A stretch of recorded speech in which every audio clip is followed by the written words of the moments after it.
Over 2,400 years ago, one of history's most famous thinkers said that life is like being chained up in a cave, being forced to watch shadows pass by on a stone wall. In the allegory, a group of prisoners have been captured and they've basically lived their entire lives in a cave with absolutely no knowledge of the outside world. Their entire reality were just the shadows. After a while, one prisoner gets freed. Let's say prisoner B, Tommy, gets freed by the guard, John. So, Tommy basically lived his entire life in a cave. He was used to the darkness, he's used to the shadows. So when he goes outside, stares at the sun, obviously it's going to be painful. You lived your entire life in darkness. When a sudden beam of light just strikes down on you, the only thing you can feel is pain. And after a while, Tommy gets used to the outside world, the light, everything, and he's taught by some people that, what the objects are, and what he has seen in a cave are just mere reflections of what is, like what the object is. So Tommy is surprised. He's learned so much from being in the outside world. And after a few days, he decides to go back into the cave to tell his former colleagues or prisoner friends what he has seen in the outside world.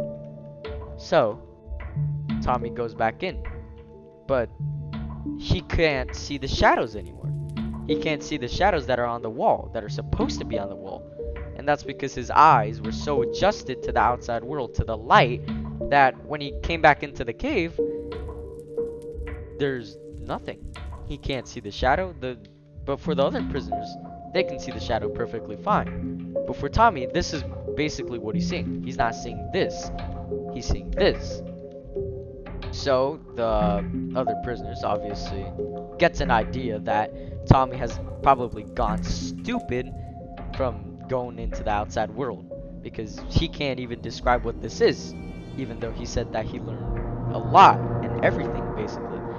So, when Tommy tries to free the other prisoners, they started fighting. They fought Tommy because they didn't want to become stupid and blind, because that's what they thought Tommy has become.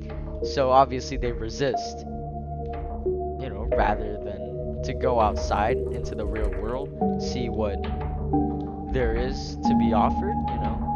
They just wanted to stay in the cave where the shadows were there, where everything was there, because that was their entire reality, which is basically what Plato said in one of his speeches or something. I don't really remember, but he says that the human race, well, his society was basically just people that were too selfish or actually stubborn to try new things, and people weren't open to new things because their entire reality was this and they've been used to this. So when someone tells them to try something new, they will resist, and sometimes they even use force just to make sure that you don't get any of the message out to the other people, because they don't want things to change, which is what happened to Socrates when he wanted people to try something new and he got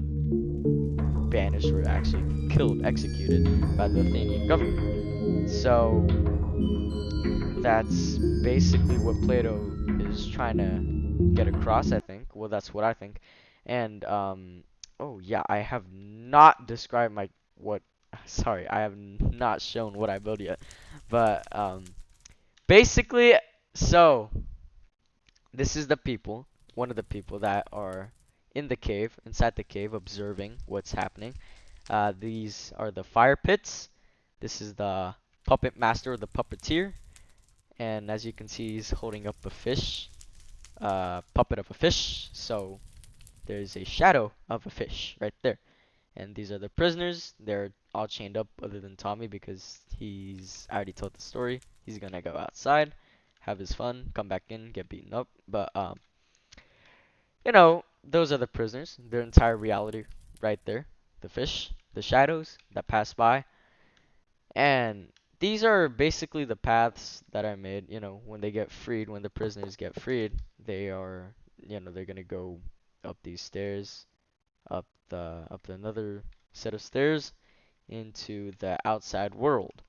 And these are just some of the other people that are, going back into the cave like Tommy did, or they're going in to observe to see what's happening down there. And this is a little staircase I made, into the cave. So, yeah, that's basically it for my Minecraft version of the Allegory of the Cave or Plato's Cave. Thank you. So how this all relates to my life? Well, not all, but something. Basically, when I was a little boy, around 7 years old, just starting first grade, I think, we learned a lot about fruits and trees and how fruits grew on trees or something like that, like apples, coconuts, all that. And one day I decided to go back home, and then, well, I mean, I always went back home after school, but one day, there was this one day, I went back home, my mom was there, and I told her that, I told her about the things I learned in school today. So, my 7-year-old logic was that basically everything grew on trees.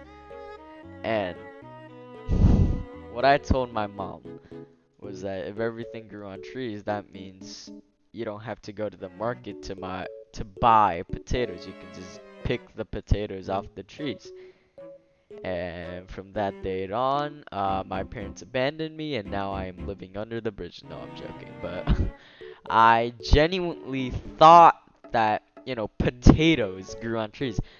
And I feel like that has at least something to do with the cave, because how the prisoners were like never exposed to anything else other than the shadows and all that. But well, that was before they learned about the outside world.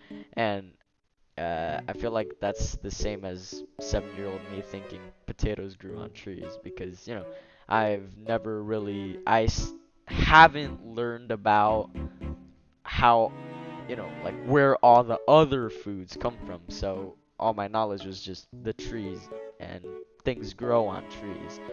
And I did get laughed at by my mom. That was kind of sad, but and I kind of still remember it till this day.